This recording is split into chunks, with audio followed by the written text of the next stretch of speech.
Hey, good morning, everyone. My name is Trevor Slazak. Nice to meet you all. So this is my husband, Trevor Slazak. He is an emergency medicine physician at Mercy Hospital. Trevor and I actually are celebrating 12 years of marriage on Saturday. Yay! Yay! Thank you. A little bit about Trevor. Trevor was raised mostly in the St. Louis area. He and I met when we were at Brigham Young University in Provo, Utah.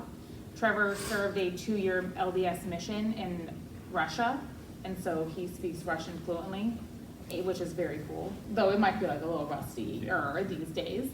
But he also went to medical school at George Washington University in Washington, D.C., and then he completed his residency in emergency medicine at Barnes-Jewish through Washington University in St. Louis, up in St. Louis. So we've been in Springfield for about 2 years now. We moved with our kids. My parents were gracious enough to come join us, and we are living the dream, truly living the dream here in Springfield right now. I think one of the things that many people have asked me about you and about frontline workers and in relation to the pandemic is, what was it like building up to when COVID hit the U.S. and your response? And I'll give you a little more. So in the days leading up to March 14th of 2020, when everything shut down, what was going through your mind and your colleagues? I think it was just the fear of the unknown at that point, of what to expect. People almost joked about it. I remember, end of February, beginning March, like, hey, did you hear about this, flu in China? Sounds, like it sounds pretty bad, but it didn't really hit home and that would affect us and the whole world so as strongly as it did. I remember early March, even before New York had really become a hot zone for COVID of 2020. My boss, my program director for residency, he was in charge of the National Emergency Medicine Leadership huge conference that was going to happen in New York City in early March. And so he was a little hesitant, talked to the risk management people there at the hospital, and they said, you should be able to go. I think you should, the numbers right now don't add up to that would be so risky. So he brought 15 of the faculty and residents from training. They went to New York City, and the day after they arrived, New York officially becomes a hot zone for COVID. They've reached this critical mass of a number of COVID patients, and it's just continuing to skyrocket. And so on day 2 or 3 of this conference, people from all over the country are getting phone calls from their respective hospitals saying, hey, you should come back. 1, you should leave New York. 2, we might need you back at our home base to help out. And so rapidly this conference just starts dwindling, and so they just call it, they all come back. But unfortunately, many of them got COVID just by being there even for a few days. And once this became more commonly known, all these doctors let's start wearing masks. We'll try and separate from each other as best we can. But everything was very much in flux especially early on. And so they came back, and my boss started having little sniffles, cough. This is March 12th maybe. Early. Very, very early on. And then he's like, maybe I should get tested for this new thing. And then turns out he had COVID. He's one of the first or second people in all of St. Louis to have it. And then the health department turned out was just totally unprepared. Both the hospital and then the county and city health departments just didn't know what to do. And so we're getting mixed messages. Every resident or faculty member who was in contact with him at all, well, did you talk to him from how many feet away, and were you wearing masks, or were you both wearing masks? How long was the interaction with him? And then they basically just took half the entire ED staff, put them all on quarantine for 2 weeks, just because they may have seen my boss. And then that the remaining half had to work overtime and worked long shifts, very few breaks, to trying to staff the ER at all, one of the biggest hospitals in the city. And I remember that was really panic-inducing for the half of the staff who was left over, who was not in quarantine, because all of a sudden you realized you were about to be hit with a bunch of critically ill people, and you yourselves weren't sure if you were gonna handle it the right way, and so Mhm. it was a really stressful time. No one knew how to treat COVID. Yeah. No one knew, like, well, should we be intubating them quickly because there's such a unique clinical presentation. These patients would come in, and we call them the happy hypoxics, where they're like looking at you and look pretty good, but their oxygen level is like 60 or 70%, which is much lower than you'd expect. And so our instincts would kick in and say, well, your oxygen level is 60 or 70%, and I confirmed it on blood testing, so we need to intubate you. And then you're talking to this person in full sentences like, hey, we're going to intubate you now. And they're like, okay, I guess if you need to, you know. And looking back, you know, a few months in, we pretty quickly learned that these people did not do well when we intubated them, you know, despite their numbers looking back, and that's what we were used to. So it was a quick learning curve of, you know, within months we had enough data to realize we should stop doing that. You know, nasal cannula and BiPAP were our friends. We didn't have to intubate, and then we did like all these different tests of different antiviral medications. You know, repurposing other medications that had been maybe successful in vitro. Is it actually worked in a person? So it was very hard to know. You know, sometimes it just felt helpless. Like, all we can give you is oxygen, and then the first steroids weren't working. And then steroids started working. It was a lot of influx as research medicine in crisis in real time. So tell me, when you guys you said you felt helpless at a point. I mean, it seems I've heard you say you use a lot of medical terminology. Mhm. So as a doctor, as doctors, you were all handling it the best you could. Like, emotionally, how were you guys dealing with, like, how did you guys, as a community, deal with the personal, the emotional ramifications of seeing all these sick people that you were doing your best to help, couldn't necessarily always help them, and how it was impacting, and how also this pandemic was impacting stuff at home? I think that for many of us working clinical shifts frequently those first few months especially, it was almost as if we were, you know, separating it. Like, we couldn't, You had to compartmentalize. we had to compartmentalize. That's right. We want to treat these patients and not allow ourselves to really step back and feel fear or uncertainty. We just have to show up and do what we can. Yeah. Especially for those of us who could still work, Mhm. and then we're just working all the time. Because at this point, right, like, you guys were pulling double shifts. Mhm. There were so many members of the ED group that had to be quarantined. Mhm. So in the Slays at home. And they felt helpless too, the people quarantined, because Absolutely. they are all asymptomatic, Yeah. just sitting at home, they couldn't Yes. leave. Yeah. That is so hard too, especially when you're someone who's signed up, right? You're like the type of person who wants to run towards the danger while everyone runs away from it. Mhm. That's really tough too. I will say in the Slazak home, while many other friends are like, oh, it's weird, like my spouse is gonna come home and work from home. My experience was the exact opposite, which was I may never see him again. So I just gotta, I guess, figure out how to like do the 2-year-old twins by myself and also keep the other 3 children alive. Also do school with them and feed them and figure out how to go to the store but not with them. And also somehow make sure Trevor eats. I think we can't see anyone, and we Yeah. live in like a 1,300 square foot house, which is about a century home in St. Louis. Let's hope that everything just Right. stays Well, okay. many of my colleagues were just sleeping in the hospital because we were too scared to bring, you know, COVID home potentially to our families. It wasn't totally certain whether it was Totally. all airborne versus, Yeah.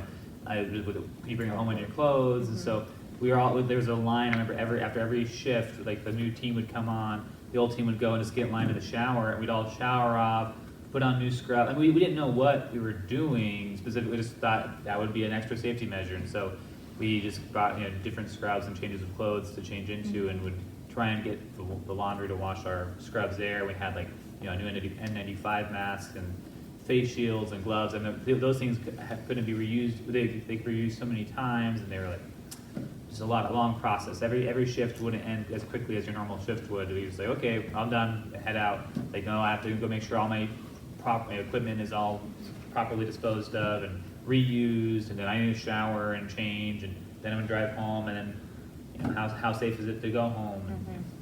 Yeah, So absolutely. that is just a lot of uncertainty, I feel like, is the biggest word of the first few months especially. And then I feel like over the months though, it changed from, you know, people were very appreciative of what we were doing, and to almost a questioning, and I don't blame, the layperson who had very little medical background, because even medical experts were disagreeing on, how to treat and prevent and handle COVID itself.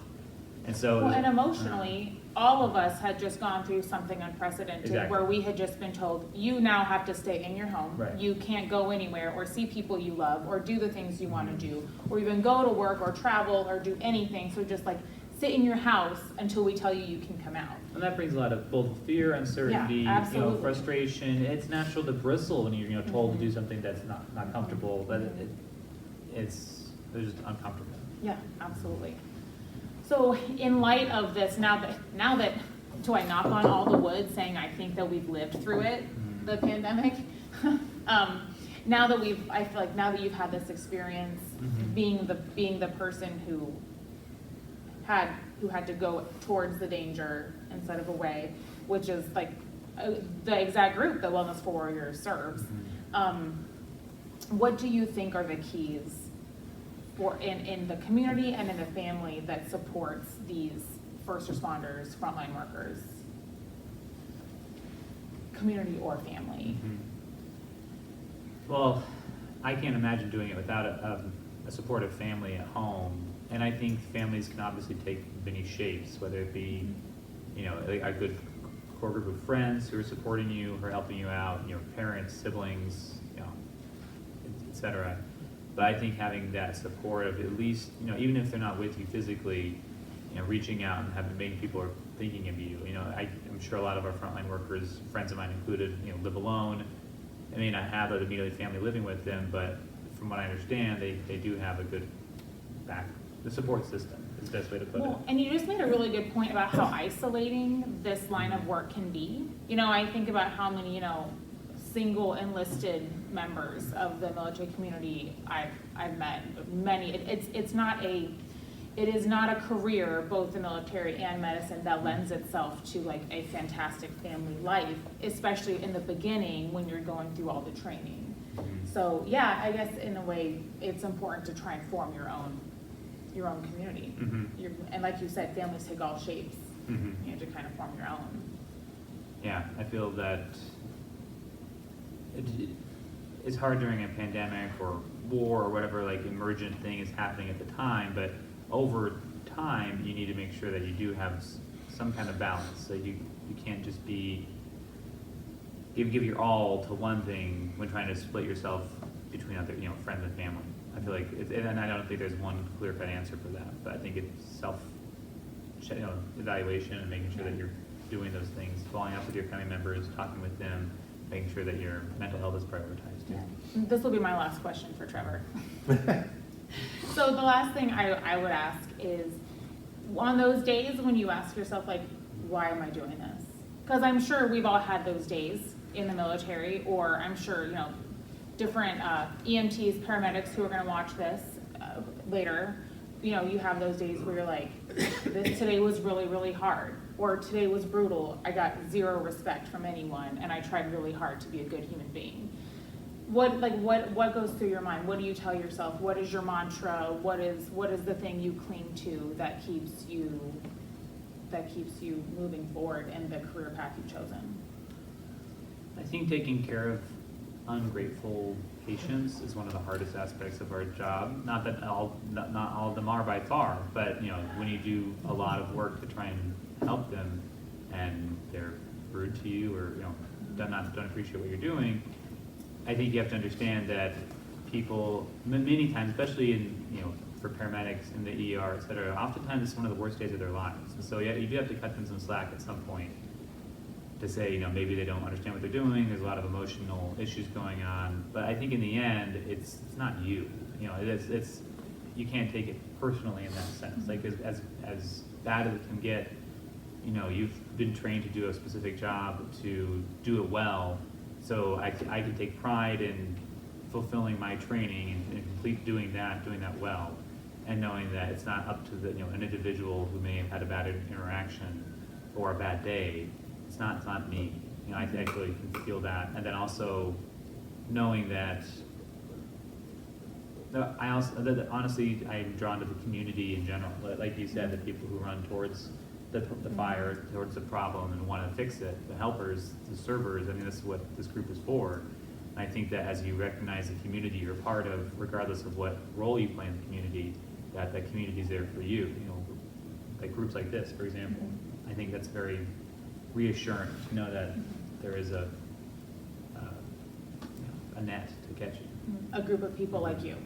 Yeah, cool. And then Hank had a question too. Oh, yeah. No, I just want to say that all that you've spoken about today just provides support to the 4 pillars of the Wellness for Warriors: the physical, the spiritual, the mental, and the emotional. It takes all those things to be able to be resilient, to do what you do, Trevor, Yeah. and to do what our vets do. Yeah, exactly. Yeah. And all those 4 things they all complement each other, and it's hard to have 3 of them without the other, right? Say them one more time.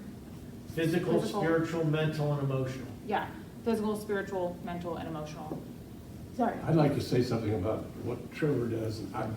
In 84 years, I had spent one night in the hospital, and got a little shrapnel arm in Vietnam, but they bandaged it up. We went on, and then earlier this month, I had a really crisis situation, and the EMT guys got out and got me picked up and transported over to your unit, where I received great care, and ended up staying a week over there in the critical care area, and I came into contact with, I don't know, probably 100 people in a period of time.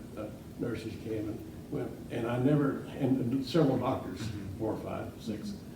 And I never encountered one that I didn't think was doing what I needed to have done. They had my interest, and they took care of me, and they were kind, and they were just great. The whole crew, the nurses, the doctors, everyone. And so that was a great experience for me. I'm glad to hear that. Now, they haven't quite figured out what's wrong with me, but they're still working on Yeah. it. But it could have been better. That's great. Good, I'm wonderful. You know. Glad you're feeling better. And I saw something else too. Some of the nurses were, one of them, a young man from Mississippi up here, another young lady from Philadelphia down here, you know, and they're willing to do that, Yeah. to move around as the medical profession needs it. And that's kind of like being deployed. Right. Totally. Absolutely. That's great. And I really appreciate it. Oh, wonderful. Thank you. Thank you. I'm Jessie Slazak. And I'm Trevor Slazak. Thanks for watching.